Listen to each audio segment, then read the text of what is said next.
మనసున్న నా తెలుగు ప్రజలందరికీ నమస్కారం. మనము ప్రతిరోజు పరమాత్మ ఎవరు, పరమాత్మ అనే వాళ్ళు ఉన్నారా, భగవంతుడి సృష్టికి ఒకడేనా, భగవంతునికి రూపం ఉందా, భగవంతుడు అసలు ఉన్నాడా అనే దాని గురించి తెలుసుకునేదాని మార్గంలో తెలుసుకుంటూ వస్తున్నాము. అలాగే ఈ పరమాత్మ అనే అతను నిజంగానే ఉన్నాడా, ఉంటే గుర్తించడం ఎలా అనే టాపిక్ గురించి మనం ఈరోజు తెలుసుకుందాం. తెలుసుకునే ముందు ఇంకా మన యొక్క ఛానల్ని సబ్స్క్రైబ్ చేసుకోకపోతే సబ్స్క్రైబ్ చేసుకోండి. అలాగే వీడియోని ఆఖరి వరకు చూడండి, చూసి దయచేసి లైక్ అనేది చేయండి. ఇక అలాగే ఈ యొక్క వీడియోస్ని 10 మందికి షేర్ చేయండి, వాళ్ళు కూడా తెలుసుకుంటారు. ఇక టాపిక్లోకి వెళ్దాం రండి.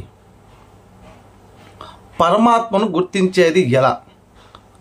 పరమాత్మ ఒక స్వయంభు. పరమాత్మకు జన్మ అనేది లేదు, అలాగే జన్మనిచ్చిన తల్లిదండ్రులు కూడా లేరు. ఆ పరమాత్ముడు అనేది తల్లి నీవే, తండ్రివి నీవే అని అందరూ స్తుతిస్తారు. పరమాత్మ ఆ జన్మ జనన మరణాల్లో వచ్చిన వారిని పరమాత్య అని స్తుతించెదరు. పరమాత్ముడు మానవునిగా కానీ దేవతగా కానీ జన్మించి భూమిపై అవతరించడు. పరమాత్మ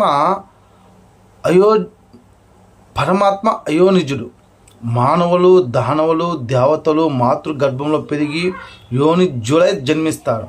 కానీ భగవంతుడు ఏ మాతృగర్భంలోనూ పెరిగి జన్మించడు, కావుననే అయోనిజనుడు అని అంటారు. పరమాత్మ మృత్యుంజయుడు. జన్మ తీసుకున్న ప్రతి వారు మరణించక తప్పదు.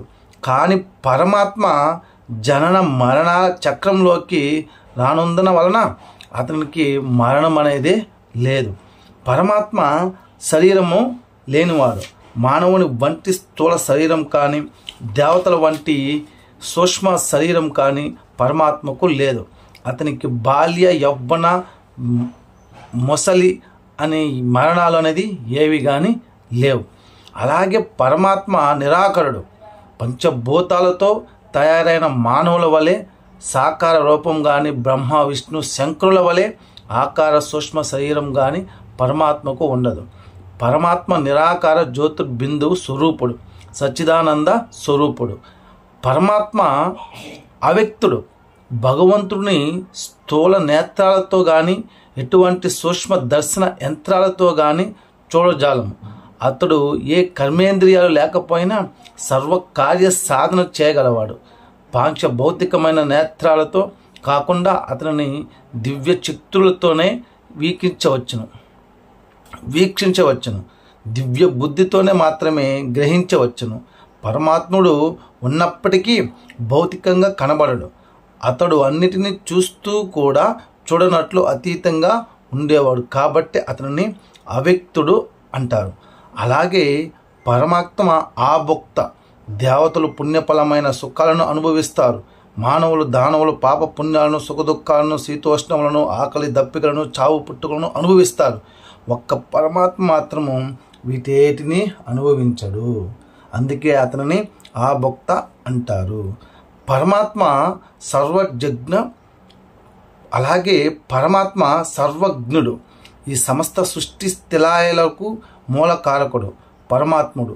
ఈ సృష్టి ఆది మధ్యాంతరాలు కూడా పరమాత్మకే తెలుసు. సృష్టిలోని సకల చరాచరములు, సమస్త కర్మములు, ఆయా కర్మలకు తగిన ఫలాలు తెలిసినవాడు పరమాత్ముడు ఒక్కడే. పరమాత్మకెవరు గురువులు లేరు, శిక్షకులు లేరు.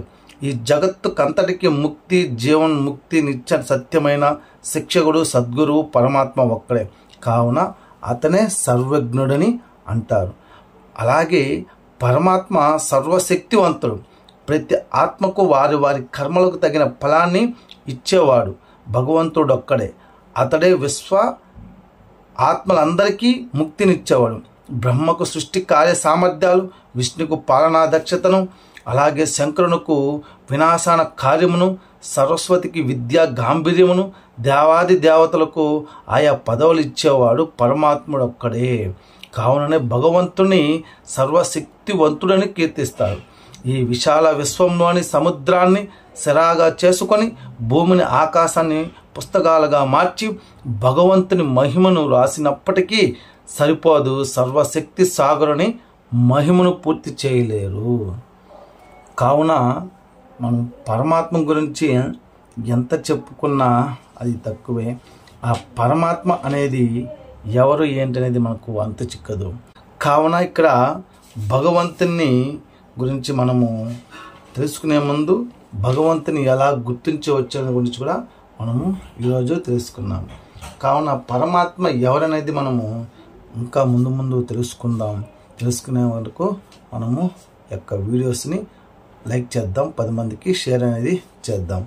ఈ రోజుతో ఈ టాపిక్ ముగిద్దాం. రేపు మరొక టాపిక్తో మళ్ళీ మీ ముందుకు వస్తాను. అంతవరకు భారత్ మాతాకి జై.